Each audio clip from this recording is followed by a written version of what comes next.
Texas Rep. Nate Schatzline recently stood before a gathering of conservative activists just outside Fort Worth, recapping legislative wins and previewing what's next at the Capitol. On this day, he was speaking not only as a lawmaker but also as a pastor. A week earlier, the Internal Revenue Service decided to allow religious leaders to endorse political candidates from the pulpit, effectively upending a provision in decades-old tax law barring such activity. Schatzline, a longtime pastor at Mercy Culture Church in Fort Worth, was excited. The IRS affirmed what we already knew, he said at the July 14 meeting. The government can't stop the church from getting civically engaged. There is absolutely no reason that a politician should be more vocal about social issues than your pastor.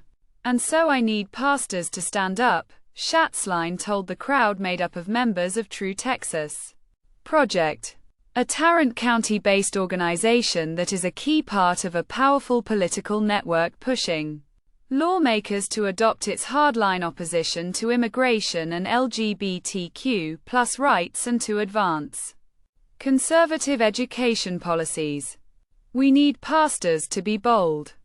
For decades, pastors like him have fought for the right to speak on political issues and actively endorse candidates in their capacity as religious leaders. Now, before a judge has weighed in on whether to allow the IRS policy change, some religious leaders are already calling on congregations to demand greater political involvement from their churches, while the tax agency's stance applies to churches nationwide. Texas is expected to be where it will matter most, said Ryan Burge, a political and religious expert at Washington University in St. Louis. More than 200 megachurches call Texas home. In the Lone Star State, pastors seem to have a larger profile in social, political and religious discussions.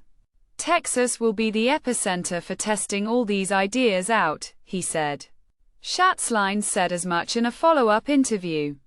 A non-profit that Mercy Culture Church previously created to help elect candidates to political office is working with President Donald Trump's National Faith Advisory Board to expand that work and to mobilize churches and pastors to get them more civically engaged, the state representative said. Officials from the White House and the advisory board did not respond to a request for comment. While Schatzline said pastors can choose not to be vocal about candidates, congregations like his may feel differently, especially our conservatives across America. They have an expectation that their pastor is going to speak to the issues of truth, he said. For more than 70 years, churches and other religious institutions in the United States were told to steer clear of any political activity or risk losing their tax-exempt status. That federal measure, the Johnson Amendment, was added into IRS tax law in 1954 and named after its author, Lyndon B. Johnson, then a Texas congressman. In August 2024, during the last months of the Biden administration, an association of religious broadcasters and 2 East Texas churches sued the IRS, arguing that the Johnson Amendment infringed upon their freedom of speech and religion. Nearly a year later, the IRS, now under Trump, and the plaintiffs filed a proposed joint settlement outlining in the agreement that when a house of worship speaks to its congregation about electoral politics viewed through the lens of religious faith, it neither participates nor intervenes in a political campaign and so doesn't violate the amendment. The court must now consider their proposal. IRS officials did not respond to a request for comment on what prompted its decision.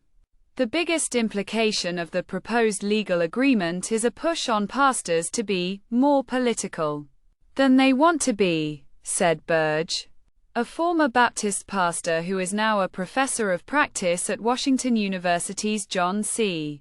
Danforth Center on Religion and Politics. It all comes down to the 5% of people on each side of the political spectrum who are the loudest and are trying to drag you into their fervor, said Burge, adding that congregants could threaten to leave a church if their pastor doesn't talk about their political stances. A previous investigation by News Pulse and the Texas Tribune highlighted 20 examples of churches that were seemingly violating the Johnson Amendment. That was more than what the IRS itself had investigated in the previous decade. 13 of those congregations were in the North Texas area, including Mercy Culture, where Schatzline was ordained a pastor in